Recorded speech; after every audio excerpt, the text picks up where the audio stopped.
तर नमस्कार मित्रांनो, मी विनोद आपल्या सर्वांचं पुन्हा एकदा स्वागत करतो आपल्या मराठी टेक इन्फो या चॅनलमध्ये.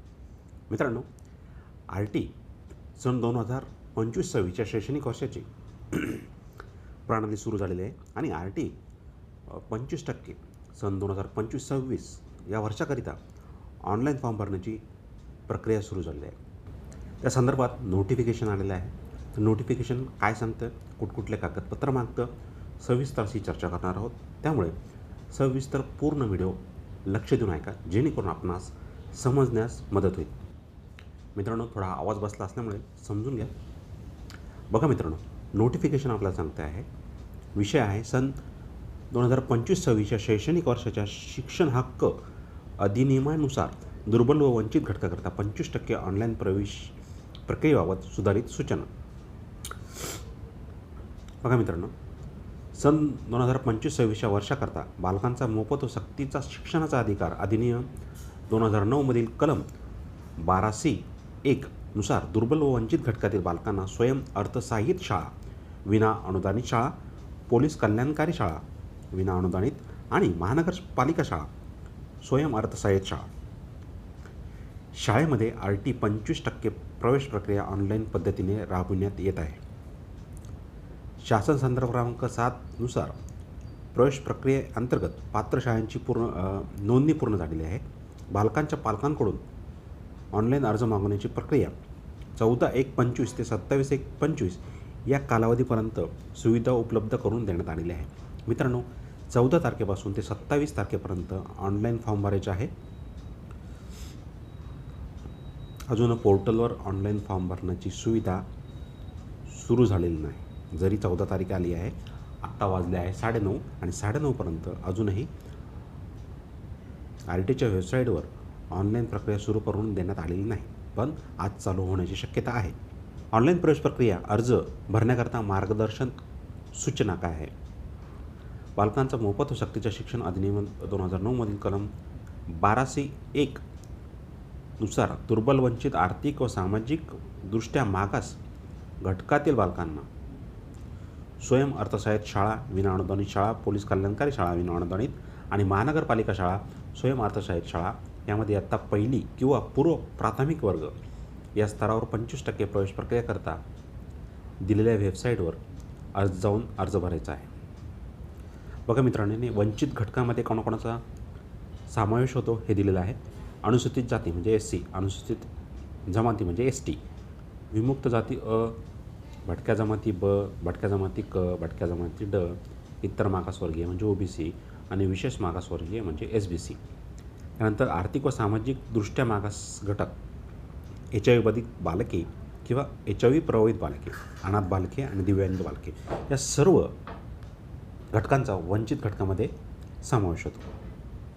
आता आर्थिक वर्षामध्ये बालकांचे उत्पन्न 1 लाखापेक्षा कमी आहे अशा बालकांचा आर्थिक दुर्बल घटकामध्ये समावेश होतो. म्हणजे ज्याचे उत्पन्न 1 लाखापेक्षा कमी आहे वार्षिक उत्पन्न, अशा बालकांचा आर्थिक दुर्बल घटकामध्ये समावेश होतो. 25% प्रवेश प्रक्रिया विचारपूर्वक.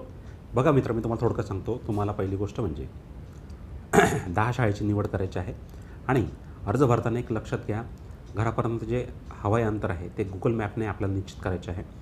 ते 5 वेळास तुम्ही फक्त बोलून चेंज करू शकता. त्यामुळे फॉर्म भरताना काळजीपूर्वक फॉर्म भरा. जर तुमच्या कागदपत्राचा ॲड्रेस आणि जो तुम्ही गुगल मॅपने दाखवलेला ॲड्रेस जर त्यात तफावत आढळली, तुमच्या पाल्याचं ॲडमिशन हे रद्द होऊ शकतं. त्यामुळे काळजीपूर्वक फॉर्म भरा. फॉर्म भरता येत नसेल तर सायबर कॅफेमध्ये जा, डोळ्याने स्वतः बघा फॉर्ममध्ये काही चुका केल्या आहेत का नाही. चुका केल्या असेल तर फॉर्म डिलीट करता येतो. नवीन फॉर्म भरू नका, कारण एकापेक्षा जर जास्त फॉर्म भरले तर तरीही तुमच्या पाल्याचं ॲडमिशन रद्द होऊ शकतं. त्यामुळे एकापेक्षा जास्त फॉर्म भरू नका. फॉर्म भरताना जर मोबाईल नंबर चुकला आहे, फॉर्म भरताना जर जन्मतारीख चुकली आहे तर फॉर्म डिलीट करता येतो. नाव चुकलं असेल फॉर्म डिलीट करता येतो. फॉर्म डिलीट केल्यानंतर पुन्हा फॉर्म भरता येतो. पण सबमिट करायच्या अगोदर ह्या गोष्टी करायच्या आहेत. एकदा फॉर्म भरा, त्यानंतर तो काळजीपूर्वक प्रिव्ह्यू करा, म्हणजे काळजीपूर्वक बघून घ्या, त्यानंतर सबमिट करा. सबमिट केल्यानंतर फॉर्म डिलीट करता येत नाही, पण सबमिट करायच्या अगोदर फॉर्म डिलीट करता येतो. आणि जरी फॉर्म भरल्यानंतर काही तुम्हाला त्रुटी आढळल्या तर नवीन फॉर्म भरू नका. हेल्पलाईन सेंटर आहे, तिथं जाऊन तुम्ही फॉर्म डिलीट करा आणि नव्याने भरू शकता. अर्ज सादर करण्याच्या अंतिम कालावधीमध्ये इंटरनेट किंवा तांत्रिक अडचणीमुळे परिपूर्ण अर्ज सादर करण्यामध्ये व्यत्यय येण्याची शक्यता नाकारता येत नाही. म्हणून शक्य तितक्या लवकर अर्ज सादर केला जाईल याची दक्षता घ्या. प्रवेश प्रक्रियेबाबत आपण काही समस्या आढळल्यास RT पोर्टलवर मदत केंद्राची माहिती देण्यात आलेली आहे. त्यांच्याशी संपर्क करून समस्येचे निराकरण करण्यात यावे. पालकांनी ऑनलाईन अर्ज करताना अचूक माहिती भरावी. उदाहरणार्थ घराचा पत्ता, जन्मदिनांक, उत्पन्नाचा दाखला, अपंगाचा दाखला, जात प्रमाणपत्र इत्यादी. ज्या बालकांनी यापूर्वी RT 25% अंतर्गत शाळेत प्रवेश घेतला असल्यास सदर बालकांना पुन्हा अर्ज करण्यात येणार आहे. बघा, ज्यांचं RTमध्ये ऑलरेडी ॲडमिशन झालेलं आहे त्यांना पुन्हा अर्ज करता येणार नाही. यापूर्वी 25% प्रवेश प्रक्रियेअंतर्गत प्रवेश मिळालेल्या बालकांची चुकीची माहिती भरून पुन्हा प्रवेश घेतल्याचे निदर्शनास आल्यास सदरील प्रवेश रद्द करण्यात येईल. तसेच पालकांनी एकच परिपूर्ण अर्ज सादर करावा. एकापेक्षा अधिक अर्ज भरल्याचे निदर्शनास आल्यास एकही अर्ज लॉटरीसाठी विचारात घेतला जाणार नाही. पालकांनी कोणत्याही प्रकारचे कागदपत्र ऑनलाईन अपडेट करू नये. बालकांचा मोफत व सक्तीचं शिक्षण अधिकार अधिनियम 2009 अंतर्गत 25% प्रवेश प्रक्रियेकरिता आवश्यक कागदपत्राचा तपशील खालीलप्रमाणे देण्यात आलेला आहे. तो मालकाचे जर घर असेल तर तुम्हाला रेशन कार्ड, ड्रायव्हिंग लायसन, वीज bill, telephone bill, property tax देयक, घरपट्टी, मतदान कार्ड, पासपोर्ट व राष्ट्रीयकृत बँकेचे पासबुक यापैकी एक कुठला तरी पुरावा द्यावा लागेल. जर तुम्ही ज्या ठिकाणी राहत आहे ते तुमच्या स्वमालकीचे नाही तर अशा वेळेस तुम्हाला भाडे करारनामा करावा लागणार आहे आणि हा भाडे करारनामा दुय्यम निबंधक कार्यालयाचा नोंदणी असणे अनिवार्य आहे. म्हणजे जिथे खरेदी विक्रीचे व्यवहार होतात अशा दुय्यम निबंधक कार्यालयाचा भाडे करारनामा चालणार आहे. दुसरा कुठलाही भाडे करारनामा चालणार नाही. भाडे करार हा फॉर्म भरण्याच्या दिनांकाच्या पूर्वीचा असावा. म्हणजे आज जर तुम्ही फॉर्म भरला आणि तुमच्याकडे भाडे करारनामा तुम्ही उद्या केला तरीही तुमच्या पालकांचं, तुमच्या बाल्याचं ॲडमिशन हे कॅन्सल होऊ शकतं. कारण त्यांनी स्पष्ट म्हटलेलं आहे भाडे करार हा फॉर्म भरण्याच्या दिनांकाच्या पूर्वीचा असावा. म्हणजे जर तुम्ही आज फॉर्म भरत असला तर कमीत कमी कालचा किंवा त्याच्या अगोदरचा असला पाहिजे आणि त्याचा कालावधी 11 महिने किंवा त्यापेक्षा जास्त असला पाहिजे. जे पालक रहिवासी म्हणून पुरावून भाडे करारनामाची प्रत जोडतील त्यांच्या निवासाची पडताळणी करण्यात येईल. ज्या ठिकाणी भाडे करारनामा दिला असेल त्या ठिकाणी पालक राहत नसेल असे आढळून आल्यास त्या पालकांविरुद्ध कायदेशीर कारवाई करण्यात येईल व प्रवेश मिळाला असल्यास तो रद्द करण्यात येईल. बघा, भाडे करारनामा करताना काळजीपूर्वक करा. ज्या ठिकाणी तुम्ही राहत आहे अशाच ठिकाणाचा भाडे करारनामा करा आणि तिथं जर तुम्ही तुमची पडताळणीसुद्धा होईल. त्या ठिकाणी जर तुम्ही आढळले नाही तर तुमच्या पाल्याचं ॲडमिशन कॅन्सल होईल. पालकांविरुद्ध कायदेशीर कारवाई करण्यात येईल. जन्मतारखेचा पुरावा ग्रामपंचायत किंवा मनपा किंवा नगरपरिषद यांचा दाखला, रुग्णालयातील ANM रजिस्टरमधील दाखला, अंगणवाडी किंवा बालवाडीमधील रजिस्टरचा दाखला किंवा आईवडील अथवा पालकांनी प्रतिज्ञापत्राद्वारे केलेले स्वयंनिवेदन ग्राह्य धरण्यात येईल. सामाजिक वंचित जात संवर्गातील बालक असल्यास वडिलांचे किंवा बालकाचे सादर करावयाचे कागदपत्र हे बघा, तहसीलदार किंवा उपजिल्हाधिकारी किंवा उपविभागीय महसूल अधिकारी किंवा निर्गमित केलेल्या पालकांचा किंवा बालकाचा जातीचा दाखला लागणार आहे. परराज्यातील जातीचा दाखला प्रवेशाकरिता ग्राह्य धरण्यात येणार नाही. आर्थिकदृष्ट्या दुर्बल घटकात जर मोडत असेल तर त्यांचे उत्पन्न 1 लाखापेक्षा कमी असेल आणि 1 लाखापेक्षा कमी असलेला उत्पन्नाचा दाखला, तहसीलदाराचा दाखला चालेल किंवा उत्पन्नाच्या दाखल्याकरिता पगाराचा दाखला, सॅलरी स्लिप किंवा मालकाचा दाखला ग्राह्य धरण्यात येणार आहे. वार्षिक उत्पन्न 1 लाखापेक्षा कमी आहे असे आर्थिक दुर्बल घटकामध्ये मोडतात, त्यामुळे त्यांना उत्पन्नाचा दाखला लागणार आहे. आणि हा उत्पन्नाचा दाखला नसेल तहसीलदाराचा तर तुम्ही ज्या ठिकाणी काम करतात कंपनीमध्ये त्याचे सॅलरी स्लिप चालेल किंवा मालकाचा दाखलासुद्धा ग्राह्य धरण्यात येणार आहे. दिव्यांग बालकांसाठी वैद्यकीय प्रमाणपत्राचा पुरावा लागणार आहे. शल्यचिकित्सक किंवा वैद्यकीय अधीक्षक आदी सूचित जिल्हा शासकीय रुग्णालय यांची 40%पेक्षा जास्त दिव्यांग असल्याचे प्रमाणपत्र लागणार आहे. पालकांनी ऑनलाईन अर्ज प्रवेश भरताना सिंगल पॅरेंट म्हणजे एकल पालक किंवा विधवा, घटस्फोटित आई अथवा वडील यापैकी एक पर्याय निवडला असेल तर संबंधित बालकांचे पालकत्व स्वीकारलेल्या व्यक्तींचे प्रवेशासाठी लागणारे आवश्यक कागदपत्र ग्राह्य धरण्यात येणार आहे. 25% प्रवेशवेळी विद्यार्थ्यांना व पालकांचे आधार कार्ड व आधार क्रमांक मिळण्याकरिता केलेल्या अर्जाची पावती घेणे अनिवार्य करण्यात येत आहे. परंतु काही कारणास्तव पालक आधार कार्ड सादर करणे शक्य झाले नाही तर अशा प्रकरणामध्ये बालकाचे आधार कार्ड सादर करण्याच्या अटीच्या अधून राहून बालकांना तात्पुरता प्रवेश देण्यात येणार आहे आणि प्रवेश मिळाल्यानंतर 90 दिवसाच्या आत बालकाला आधार कार्ड शाळेकडे सादर करायचे आहे.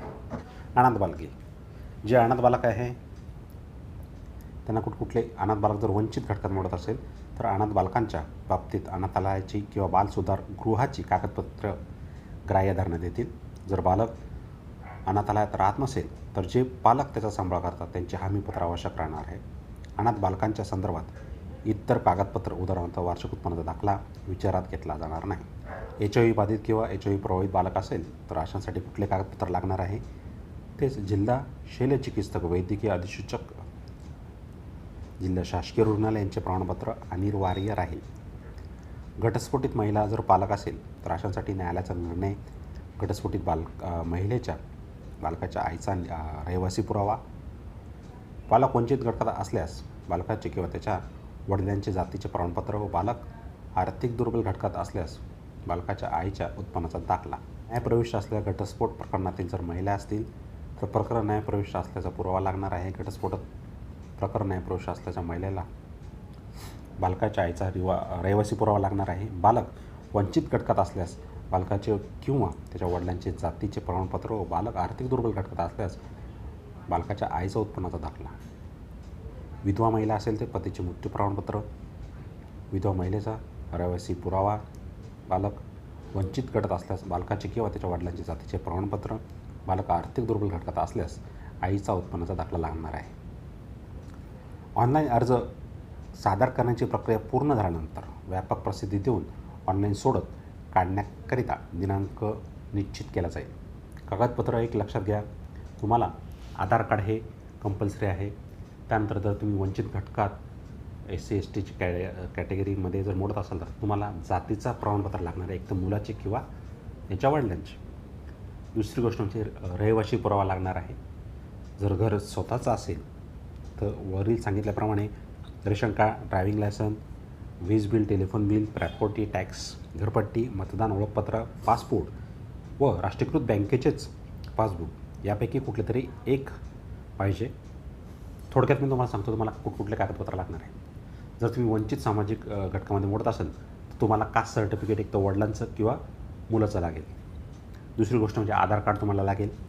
तिसरी गोष्ट म्हणजे जन्मतारखेचा पुरावा लागेल. आणि चौथी गोष्ट म्हणजे रहिवासी पुरावा लागेल. तुम्ही जर आर्थिक दुर्बल घटकात मोडत असाल तर तुम्हाला आधार कार्ड लागेल, रहिवासी पुरावा लागेल, जन्मतारखेचा पुरावा लागेल आणि 1 लाखापेक्षा कमी उत्पन्न असल्याचा उत्पन्नाचा दाखला लागेल. एवढेच डॉक्युमेंट तुम्हाला लागणार आहे. जर तुमच्याकडे आधार कार्ड मुलाचं काढलं नसेल तर त्याची पावती चालेल, पण त्या पावतीच्या अधीन राहून तुम्हाला 90 दिवसाच्या आत ते आधार कार्ड शाळेला सबमिट करायचं आहे. दुसरी गोष्ट म्हणजे जे भाड्याने राहतात त्यांना भाडे करारनामा करायचा आहे आणि भाडे करारनामा हा दुय्यम निबंधक कार्यालयाचा चालणार आहे. दुसरा कुठलाही भाडे करारनामा चालणार नाही. आता दुय्यम निबंधक कार्यालय म्हणजे कुठले? जिथे खरेदी विक्रीचे व्यवहार होतात अशा दुय्यम निबंधक कार्यालयाचा रजिस्टर भाडे करारनामा चालणार आहे. त्यानंतर तो भाडे करारनामा हा तुम्ही जर फॉर्म भरायच्या अगोदरचा पाहिजे. जर तुम्ही आज फॉर्म भरला तर कमीत कमी तो कालचा असला पाहिजे किंवा त्यापेक्षा अगोदरचा असला पाहिजे. आज भाडे करारनामा तुमच्याकडे नाही आणि तुम्ही आज फॉर्म भरला आणि उद्या भाडे करारनामा केला तरीही तुमच्या पाल्याचं ॲडमिशन हे कॅन्सल होणार आहे. त्यामुळे भाडे करारनामा अगोदर करा. जर तुम्ही भाड्याने राहत असाल तर भाडे करारनामा अगोदर करा आणि त्यानंतर फॉर्म भरा. बघा, जे लोक भाडे करारनामा देणार आहेत रहिवासी पुरावा म्हणून, तुम्ही ज्या ठिकाणचा भाडे करारनामा दिला आहे त्या ठिकाणी पडताळणी समिती जाईल. मुलाचे पालक आणि मुलगा त्या ठिकाणी राहत आहे का नाही हे बघेल आणि जर निदर्शनास आले की तुम्ही तिथं राहतच नाही तर अशा वेळेसही तुमच्यावर कायदेशीर कारवाई होऊ शकते आणि पाल्याचं ॲडमिशन कॅन्सल होऊ शकते. त्यामुळे भाडे करारनामा करताना काळजीपूर्वक लक्ष द्या. ज्या ठिकाणी राहता अशा ठिकाणचा भाडे करारनामा करा किंवा तुमच्या मुलाला ज्या शाळेत जायचं आहे अशा ठिकाणी जाऊन राहा आणि तिथला भाडे करारनामा करा. मित्रांनो, हे होती RT संदर्भात छोटासा व्हिडिओ आवडला असेल लाईक करा, शेअर करा आणि सबस्क्राईब करायला विसरू नका. तर मित्रांनो, आता तुमची रजा घेतो. तोपर्यंत जय हिंद, जय महाराष्ट्र.